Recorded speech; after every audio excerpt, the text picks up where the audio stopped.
Well, I know that fewer and fewer of us these days are doing it, but the reality is New Year's resolutions are important. I want to ask you to raise your hand to see who made one and who didn't make one. I just noticed over the years, it seems like there's a growing cynicism towards having New Year's resolutions.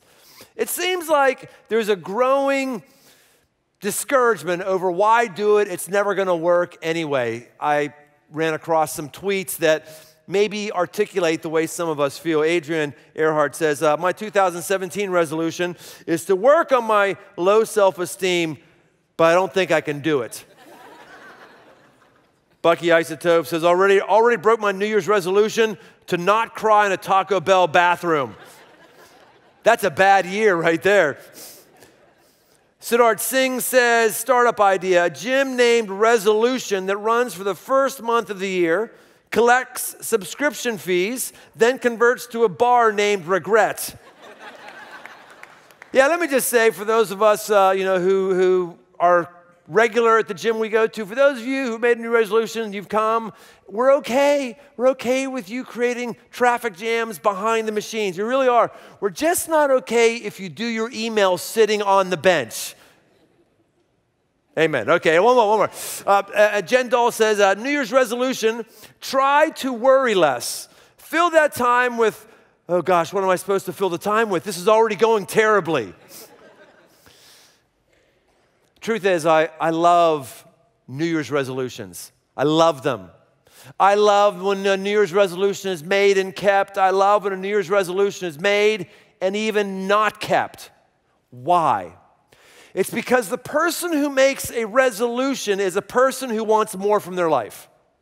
A person who makes a resolution, whether it's on January 1st, whether it's on January 8th, or whether it's on July 8th, is a person that says, the way my life is right now, I want more. The way things are going for me right now, not good enough. I want my life to go better. I don't know about you, but friends, do not settle for where you are right now. Do not believe that you can never change and that life never is going to get any better, or that you're never going to be able to get that thing figured out, or you're never going to get out of that behavior. No, not true. The Bible says in the book of Proverbs, as a man thinketh, so is he. I like that ancient translation for this verse. As a man thinketh, so is he. Or, as a woman thinketh, so is she.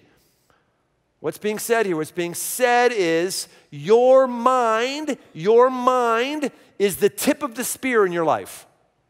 Your mind, as you think, what you think, is going to make the rest of your life trajectory. So if you don't think that you can change, guess what? You won't change. If you think that you're an undisciplined person, guess what? You will be an undisciplined person. It's crazy how many of us think that in mapping the human genome that they found the discipline gene. There is no such thing as a discipline gene. Oh, I'm just not a disciplined person. Yeah, you know why you're not? Because you think that you're not. Because as a man thinks, as a woman thinks, so is she. Now, I'm wearing today, some martial art garb. To be very clear, this is not my black belt. This is Paul Korchak's black belt, part of Crossroads, got Taekwondo business, great guy, and he loaned this to me. And I just got to make sure I spell it out because I've never taken a martial arts class. So anybody who has it here, anybody who's a black belt, awesome. I'm not trying to diss your commitment, what you've done. I'm not trying to pose today. But what I am doing is I'm wearing this garb because I am a different kind of black belt in all seriousness. When it comes to changing your life, I'm a ninja. Seriously. When it comes to understanding something has to change in your life, I'm really, really, really good at it. Because my life has all been about changing because my life has been awful. I've had awful things. I've had awful habits. I've had bad mindsets. And through that all, I've come to learn a lot, and I want to talk about how you take on a new mind, how you change, and there's 3 M's around it, 3 M's. M's to the mind. The first M is what I'm going to do right now. It's mentor you. For you to change, for you to have a different mindset, for you to have a different kind of physical activity that's happening in your life, you have to have somebody who's beyond you. Or you have to have some people who are beyond you, a step beyond you. And I'm going to try to mentor you in this series. Now, unfortunately, I would love to be able to have breakfast with you, but I'm not going to be able to do that, at least not for all of us. But I can tell you some things that I've learned that come from the scriptures, because I've had to change a lot, because I've had a lot of rough spots. I used to believe that reading was stupid, that reading was dumb. Maybe that's why it took me 7 years to get a 4-year degree in college. You know? I read a lot now. I like reading, but I had to teach myself to like to read. And my mind and my abilities are the better for it. Part of why I went through college so long wasn't just because I wasn't disciplined, because I thought I didn't have the discipline gene. I'm just not a disciplined person. Yeah, if your mind thinks that, you're not going to be that. It wasn't just that. It was that I had awful writing skills, so I did an awful job in writing. Gosh, what God has enabled me to do as a writer now, nuts. Like, you've written 3 books? What? Of course, very few people are buy them, so maybe they're not very well written, but nonetheless, the books, I have a blog post coming out tomorrow that I'm excited about, and I tapped it away I'll tap them away on my little smart device often, because writing gets really easy to me, because I captured my mind and learned how to actually become a half-decent writer. I'm in somewhat shape right now, but it's not always been that way. If you were on Crossroads in 2000, 2001, you remember. I was overweight, I had chronic back problems, chronic back fatigue, I was losing alacrity, I was aging. And I took control of my mind and said, no, this is not the way I want to feel at 35 years old and going forward. I don't want that at all.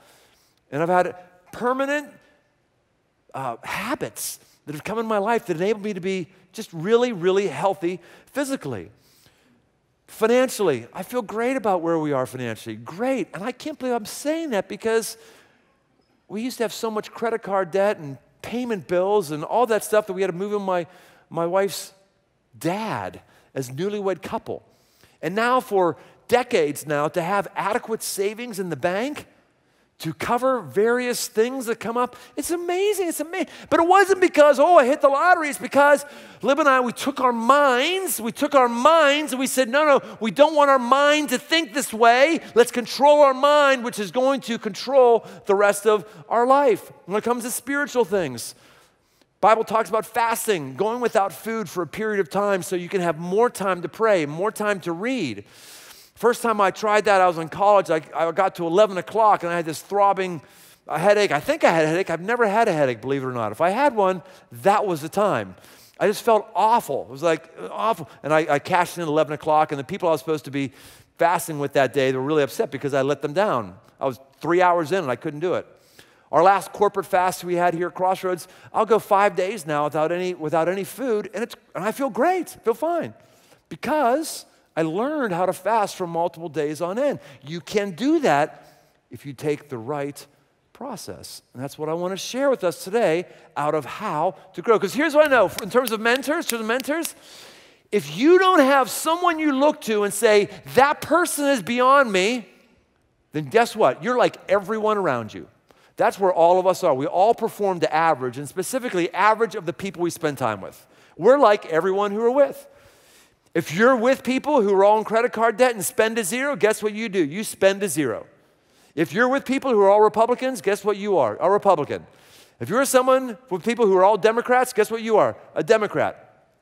If you're with people who love the Ohio State Buckeyes, guess what? You're a Buckeye.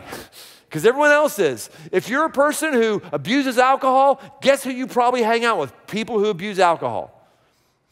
This is the way it is. We all self-select and we norm out in our peer group, and so we need someone or some people who are ahead of us. And actually, you can be in a group where you're mentoring one another and you're pushing one another.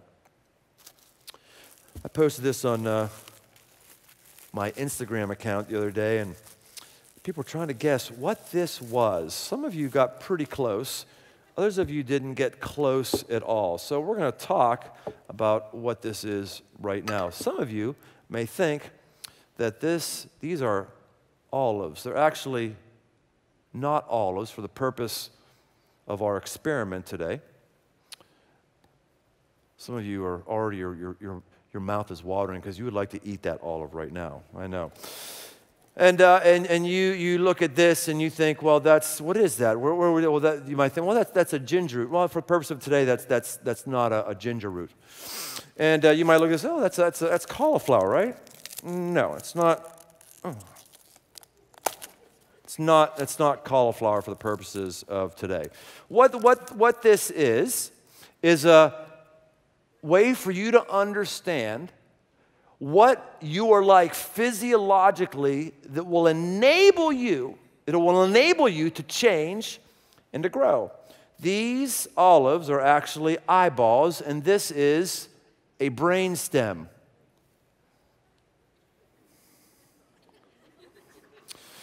There. Hi, how are you doing? I'm doing very good. Thank you very much. This isn't just the brain stem that will be down here. This is actually known as the old brain or the reptilian brain. It's known as the old brain or the reptilian brain because this is the brain that reptiles have. It's all they have.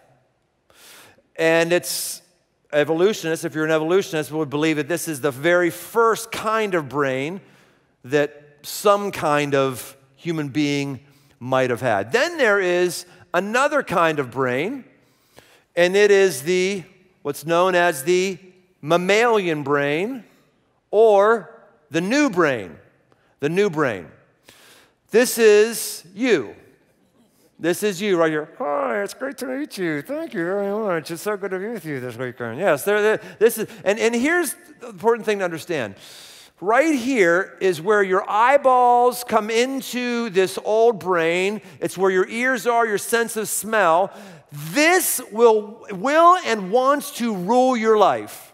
This is where fight or flight comes from. This is where when you have an adrenaline surge, you see something, because this reptilian brain is just immediate and instantaneous.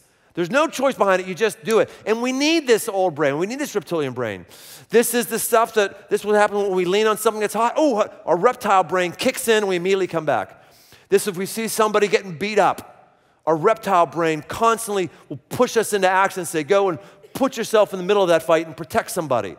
This is why you might smell something and you're taken back in time 10 years. You ever had that happen? You smell, because it immediately goes into this thing and you're not thinking, where have I smelled that smell before? It's like it's a Chevy Citation in 1983. The car my parents let me abuse when I was in high school. It just you don't even think, where was it? It's it because it taps in here immediately. Now, when we understand that this new brain is on the reptilian brain, if we only behave according to this brain, which is really how most of us only behave, if you are completely reactionary, if you are a victim to your circumstances, if you feel like this is just the way I am, that's the way I am, or how about this line? You got to be true to yourself. That is the worst thing you could possibly, got to be true to yourself. In other words, be a reptile. You can't monitor your urges. You can't monitor who you are. You just roll around on the ground like a lizard because you're nothing you can do. Just be true to yourself. No, mammals, specifically humans, can make decisions that override their urges. You can choose to not punch somebody in the face, even though you might want to punch somebody in the face. You can choose that. In the book of Romans chapter 12, when we understand a little bit of physiology, this passage is going to take on some new meaning. Romans 12 verse 2 says this, "Do not be conformed to the pattern of this world, but be transformed by the renewal of your mind, that by testing you may discern what is the will of God, what is good and acceptable and perfect." Who would like to know more in 2019 the will of God for your life? Who would like to know God? I would like that. I would like that. Yes, absolutely. That would be great. Well, how do we know the will of God? And if we know the will of God, what happens in our life? Well, let's see what happens. What is good, that happens. That's cool. I like more good things. Acceptable, perfect. Man, that'd be great. A good, acceptable, perfect life in 2019. Great. How does that happen? If I know the will of God. And how do I get to know the will of God? If I allow this brain to be molded by God. Your brain is the tip of the spear in your life. I can't say this enough. As your brain goes, so goes your life and my life. And something is always trying to mold your brain. The world is trying to mold our brain. That's what the world is trying to do. The world is trying to make us think like everybody else. It's shame anybody out there who doesn't think like all the rest of us. The world is trying to get us into and squeeze us into a pattern.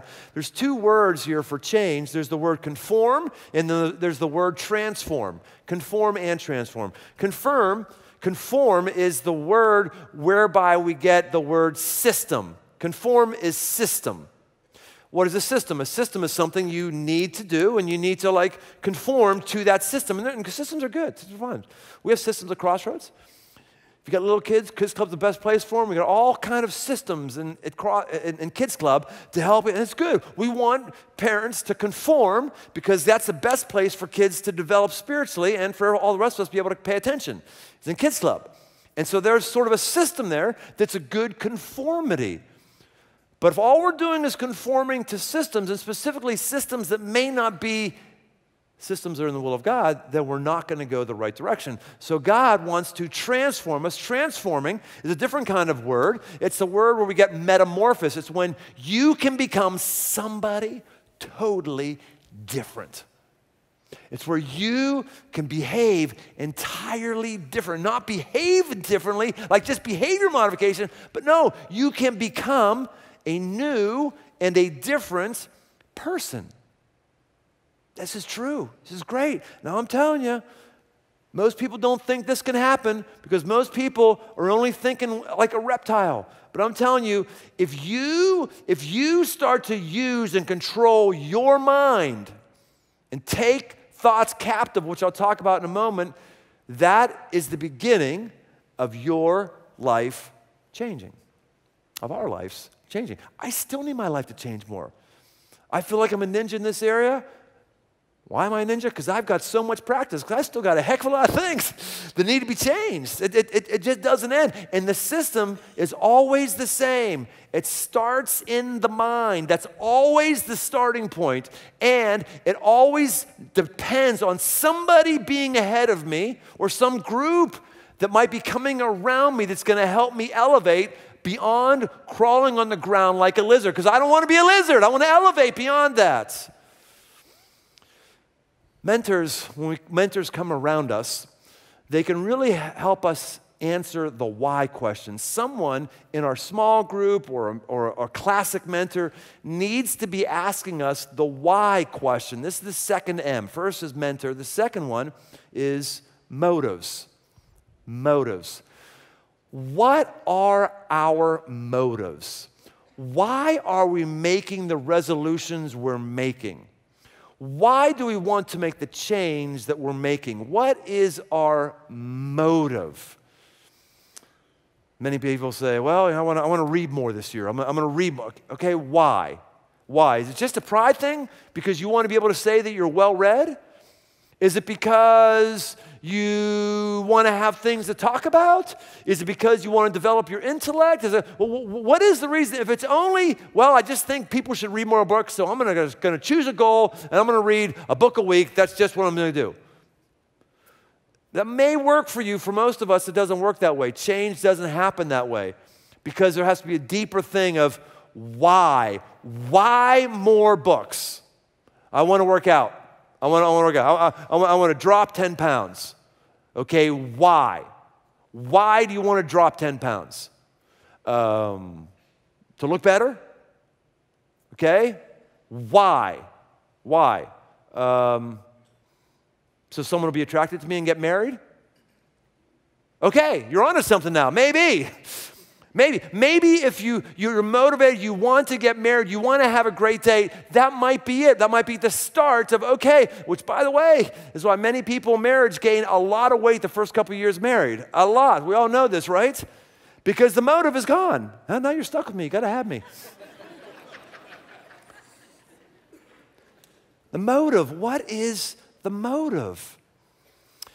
I work out pretty consistently. Why? Why is that? Well, to be clear, it definitely helps that thousands of people are going to be looking at you every weekend.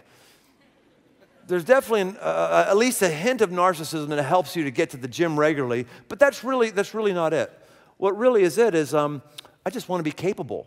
I want to be capable. I want to ride my motorcycle. When it goes down, I want to be able to pick it up. This last holiday break, the day after Thanksgiving, I shot my first deer I've ever shot.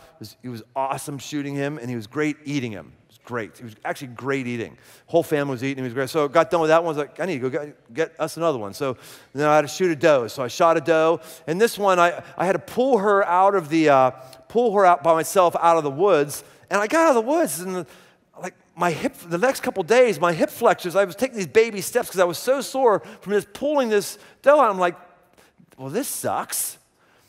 I need to start doing more leg stuff. Why? Is it because I'm embarrassed by my chicken legs? They are chicken legs, by the way. I'm not really embarrassed by them, but they've been serving me just well. And all of a sudden, I'm like, okay, I see a reason I need more, because I don't want to be sore for an entire week just because I pulled a little weight out of the woods. That's my motivation. Why? You want to stop drinking. Why? Why do you want to stop drinking? Well, I'm a moral person. I like taking moral. Okay, well, what? Why? Is it the calories in alcohol? Is it because there's alcoholism in your family and you feel like you're playing with fire? Okay, good. Now we might be getting to something that might enable you and I to actually sustain it. This was my problem a few years ago. By the way, one of the things you do when you want to change, you have to tell people. Like if you have a New Year's resolution and you don't tell anybody, forget it. It's already over. In fact, I tell you, if you made a New Year's resolution and you haven't told anybody, I know you didn't do it. Because there is a power in accountability. There's a power in knowing that somebody else may ask. There's a power, if you will, in positive shame. There is. Number of years ago, I think it was 3 years ago, I decided to leverage this principle and just tell the whole church, go public, that was the year I was going to learn Spanish. Have you around when I said that way back when? I said that and everyone's all excited. For months after that, well-meaning Hispanic folks or well-speaking Spanish people come up to me after service and go, hey, hola, whatever they'd say, and I'd be like, sí. That's what I'd say, sí. Or no, that was it. And I felt like a turd every time people would come up and talk because I wasn't keeping up. I wasn't keeping up with my Rosetta Stone and Duolingo and all that kind of, I wasn't keeping, here's the thing. Why wasn't, and by the way, I'm just cutting the chase at the very end, I'm no further along Spanish now than I was 4 years ago. And here's the guy who said I'm a change ninja, right? But here's why I'm not. When I made that decision to do that, it had just been when I came back from Nicaragua. I just visited one of the kids that Lib and I support, feed them and educate them up through 18. Thousands of us here at Crossroads do that with Compassion International. We do that. Kids are thankful and they're eating and they're getting educated because of thousands of us who are doing that through Compassion International. Let's give a hand to everybody who's with Compassion on that. It's great. And I went to visit one of our kids, Rudy, and I was so bummed that I couldn't talk to him and his mom. That's when I came back and said, this is ridiculous. I think I'm going to be going to Nicaragua every year with our partnership and other things. I need to learn to speak Spanish. And then what happened was I realized I haven't been in a Spanish-speaking country since that time. And I don't live in a part of the country where a sizable population has Spanish as a first language. And that's why I stopped. I stopped because of all the things that I would grow in, that would be one thing that would never help me.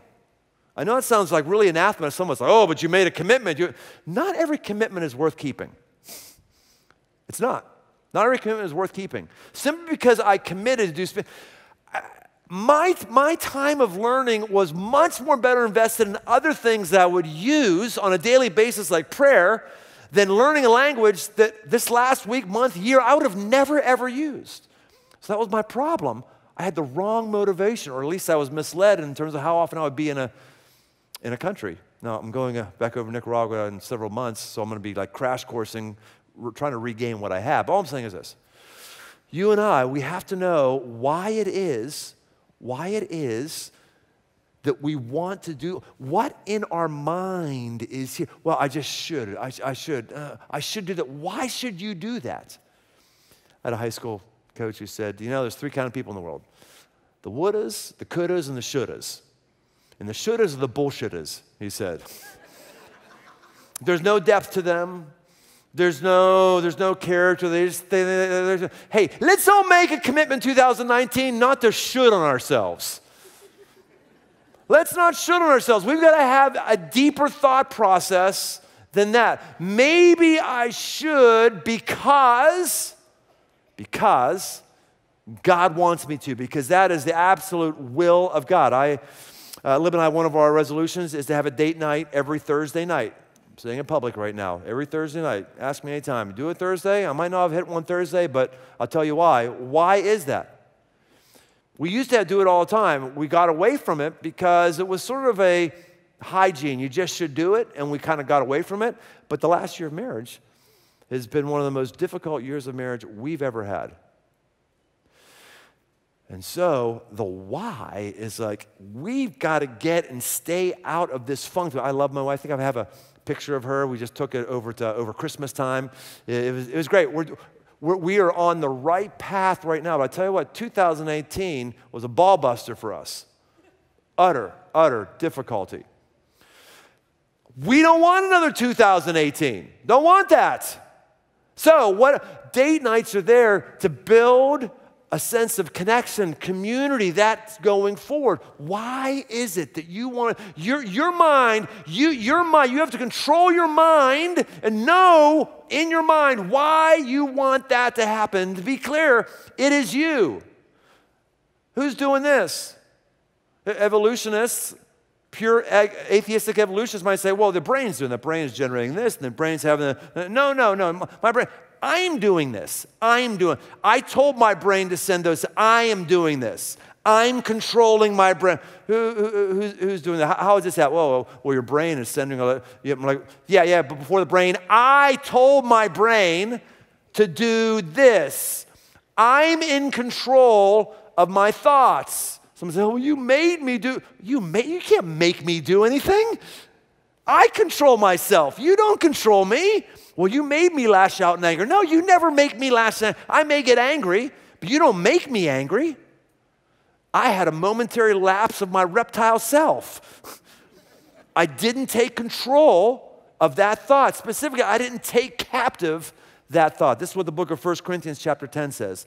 We destroy arguments and every lofty opinion raised against the knowledge of God, and we take every thought captive to obey Christ. Every thought captive. So we start going, oh, I can't believe that person voted like that. They're such an idiot. All of a sudden, grab that thought. I think somebody is an idiot because they voted different than me.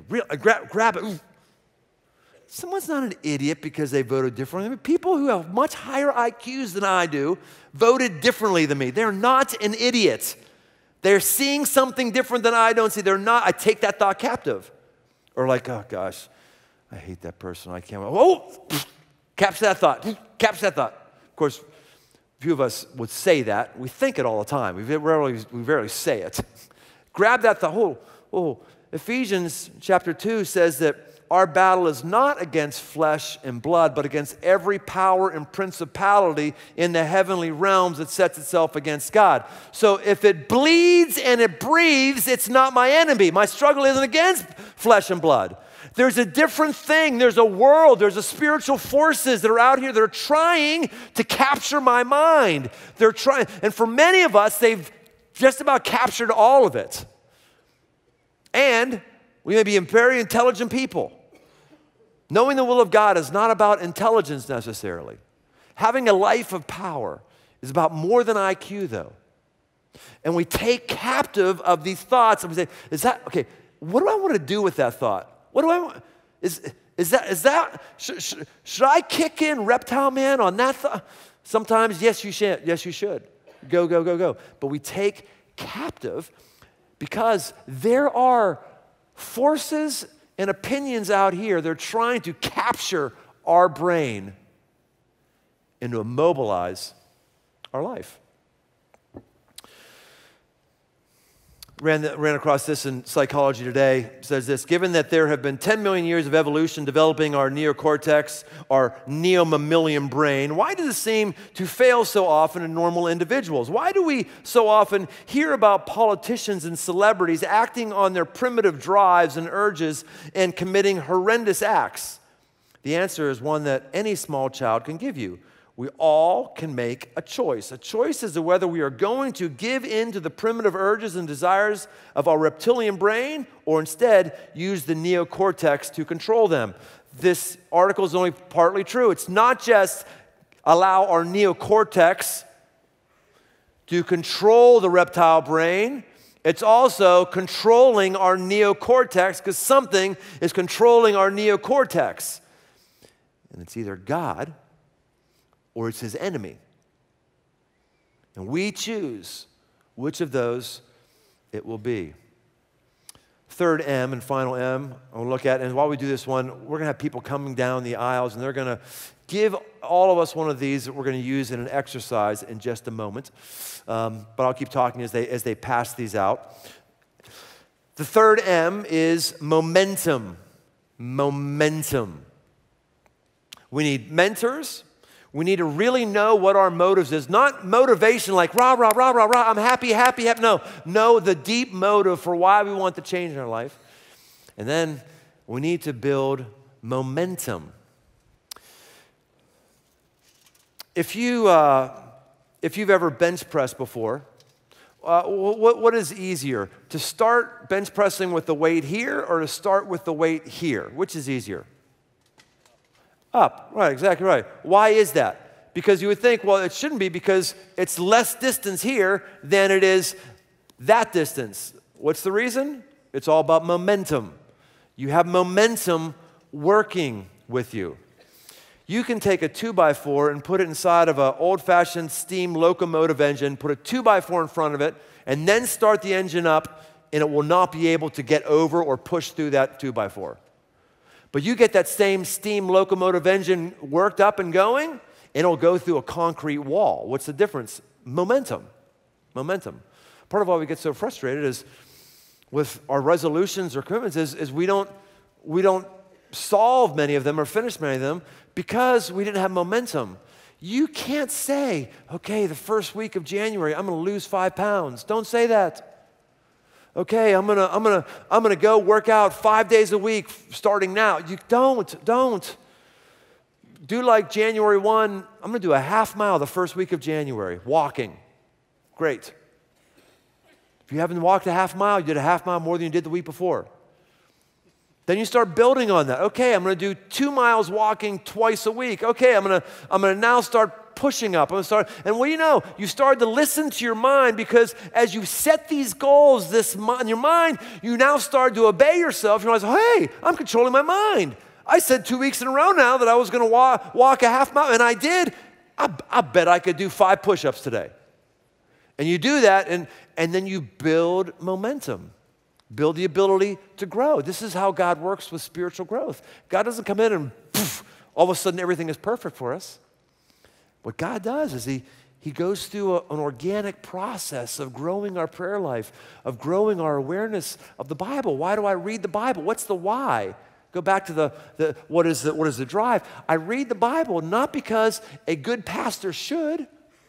I read the Bible because I have so much forces out here trying to control my brain. I need the truth of God to actually control my brain. I need to counteract all the messages I get that are not true, unhealthy. That's why I continue to read the Bible, even though I've read it multiple times cover to cover. It's because I need that in my mind. And now, doing as long as I just have momentum. I mean, knocking off chapters is easy now because I have momentum. It was difficult when I was 16 years old. Momentum. Warren Buffett, pretty successful guy, maybe the most impressive investor in American history.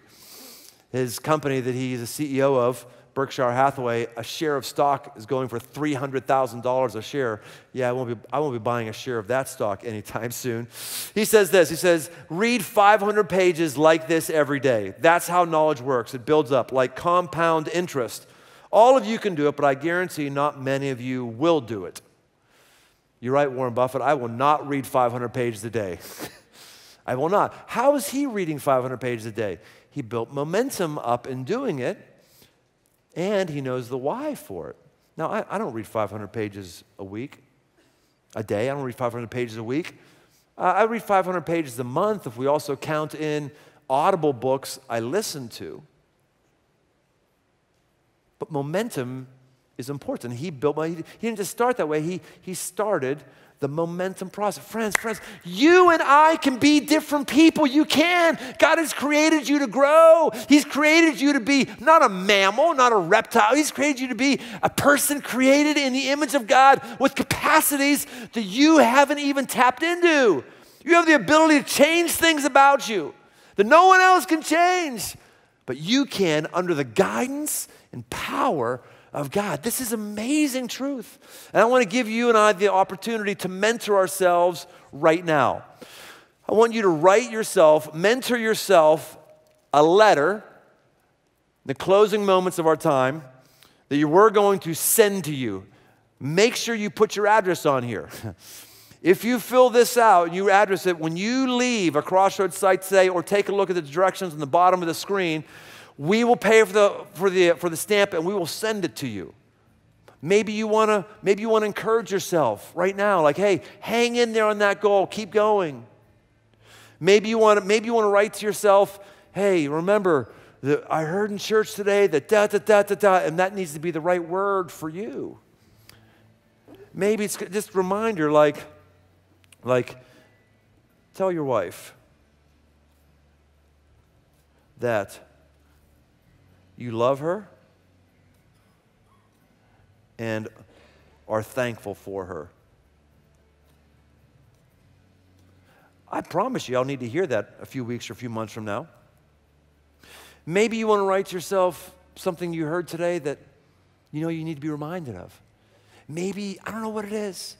Write yourself something right now. Mentor yourself right now while you have a sense of spiritual sanity. And then we will send that to you and allow you to get a shot of encouragement. I know God wants big things for you in 2018. I know that He wants in 2019. God's not done with you. There is a will that God has for your life in 2019. But we control our life. He will not treat us like robots. We're going to talk next week more about how you capture your mind. And especially and specifically for those of us who may be struggling with some form of depression, we're going to be tapping into some of the keys to that. So let me pray for us before we head out of here. God, thank you for giving us brains that aren't highly evolved. They're beautifully created. They're beautifully created to do things that we haven't yet done, but we have capacities because you've blessed us with those. So God, if we have anything that we've heard in here today that we know needs to follow through on, just bolt that to our brain, God, and help us to work on that thing and just forget all the previous failures. Today is a new day. And I pray these things according to the character and identity of Jesus. Amen.